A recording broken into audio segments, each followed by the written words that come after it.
Party ने जब हमसे धोखा किया, बीजेपी ने, मेरे से नहीं किया, जसवंत सिंह जसोर का टिकट काटा गया। एक ऐसे आदमी को टिकट दिया जो 5-6 महीना पहले हम उससे इलेक्शन लड़े हैं। अभी बूथ के झगड़े खत्म नहीं हुए। हमारे आपसी गांव जो उनकी इलेक्शन की चाहता हूँ 27/11/1980 मौलवी अब्दुल करीम बीजेपी। हमने अपना राजनीतिक कैरियर इसी शक्ल सूरत के साथ भारतीय जनता पार्टी में शुरू किया था और उसके नतीजे में 6 बार में जिला उपाध्यक्ष रहा, 2 बार लोकसभा मोर्चे का अध्यक्ष रहा, 2 बार प्रदेश प्रतिनिधि रहा। अटल बिहारी वाजपेयी मुझे मौलवी अब्दुल करीम करके संबोधित करते थे। आडवाणी जी के साथ मैंने बैठ करके जो अध्यक्ष बन गए थे, तो उदयपुर में जो मीटिंग हुई थी उसमें हमने सिंधी में बैठबाजी की थी। भाई साहब, आपको सिंधी समझ नहीं आती, ये हमारे सिंधी बैठे हैं। आडवाणी ने कहा कि भाई सिंधी पहले क्या है कि मालदारी लोग हुआ करते थे, हालांकि पाटोदी में सांडिया मड़े गणी थी, सबसे ज्यादा ऊँटियां सांडिया मशहूर पाटोदी होते हैं। और उसने मुझे कहा कि भाई उठो है सिंधी सांडे तारे ना। हाँ साहब। रेहान करते, मैंने कहा हाँ साहब।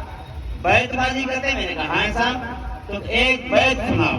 अब सिंधी आपको समझ में नहीं आएगी, तो मैंने उनको एक बैठ सुनाया था। चंद्रो ईद आई आलम ईदो कन, असा ईदो उजरियो पुजाना तिजन, सेमर ईदो कन जगह जान भोजन क्यों। कहने का मतलब ये था कि ऐसे ऐसे बड़े लोगों के साथ भी हमने मंच साझा किया है। उनके साथ बैठ करके, चाहे भैरू सिंह की शेखावत हो, जसवंत सिंह जसोर हो, कल्याण सिंह कालवी हो, चाहे नाथूराम मिर्दा हो, चाहे दौलतराम सारण हो, चाहे अब्दुल हादी साहब हो, चाहे गंगाराम जी हो, कई लोग यहाँ होंगे। उनको मैं याद दिलाना चाहता हूँ, 86-87 में ये लोग बहुत सारे विपक्ष में थे। कोई जनता दल में था, कोई लोक दल में था, कोई जो बीजेपी में था, कांग्रेस से सब खिलाफ थे।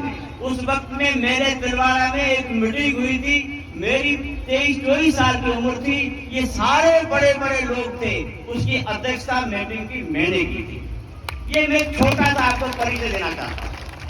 फिर हमारी मूल पार्टी ने जब हमसे धोखा किया, बीजेपी ने, मेरे से नहीं किया, जसवंत सिंह जसोर का टिकट काटा गया। एक ऐसे आदमी को टिकट दिया जो 5-6 महीना पहले हम उससे इलेक्शन लड़े हैं। अभी बूथ के झगड़े खत्म नहीं हुए।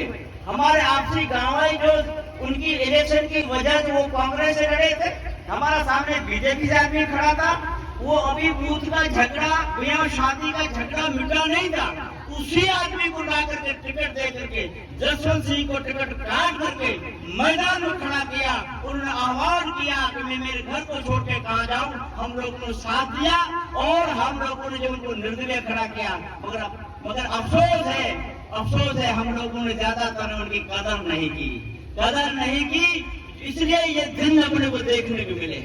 चाहे राजपूत हो, चाहे मुसलमान हो, चाहे SC/ST के लोग हो, चाहे असर OBC के लोग हो, सबके साथ एक घात हुआ है और एक ही जाति ने घात किया है। उसके बाद चले आइए, फिर हमने स्वाभिमान किया। मानवर सिंह हम लोग अलग हुए, स्वाभिमान करके बैठ गए कि भाई घर वापसी करो, तो घर के अंदर बैठे हैं, गए कहीं नहीं है। अभी हमारी सिंधी कौम के बहुत बड़े लीडर अमीर खान साहब के सामने एक कल का छोकरा जो अध्यक्ष कांग्रेस था, उसको लोगों ने तैयार करके विद्रोही खड़ा करके अमीर साहब को हराया। ये हमारे सिंधी मुस्लिम कौम के साथ गद्दारी हुई है। इसी तरीके से फकीर के सामने भी यही किया। हर जगह पे हमें धोखा दिया गया।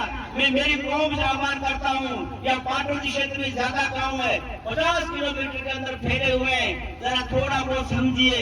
अपना जिनके साथ पॉलिटिकल राजनीतिक अपने जिनके साथ व्यवहार था, उन्होंने अपने साथ धोखा किया है।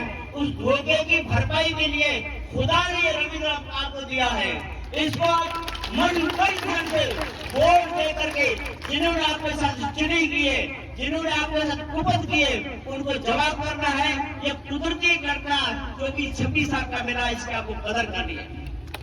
कुछ दिन पहले उस वक्त में मैंने मन से कहा था मैंने खूब मंच साझा किए, पर मंच पे बड़े लीडर, ढंग के लोग कभी हमने नाचते नहीं देखे।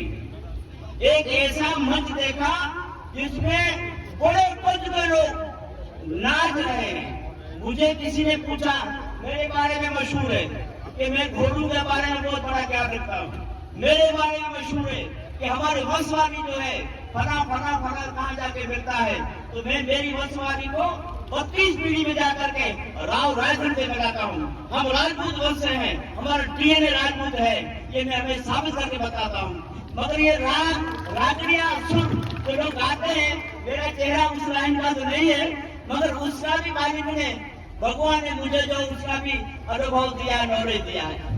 वो डांस था। मुझे कोई पूछता कि भाई ये कौन सी धुन पे है, 32 राग 36 रागड़िया तो मैं नहीं बता सकता। लड़के कह रहे थे कि शायद ये जो है वो लेरिये में कोई था, तो लेरिया गीत है, उसमें ये डांस था।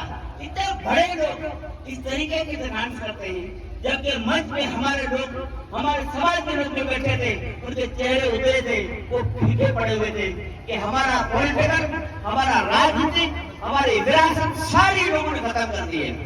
जिसने हमारी कौम के साथ चिटी की है सियासत में, उनसे हमको बदला लेना है। बदला ये होगा, कसम उठा के कहो, एक वोट पीछे नहीं छोड़ेंगे।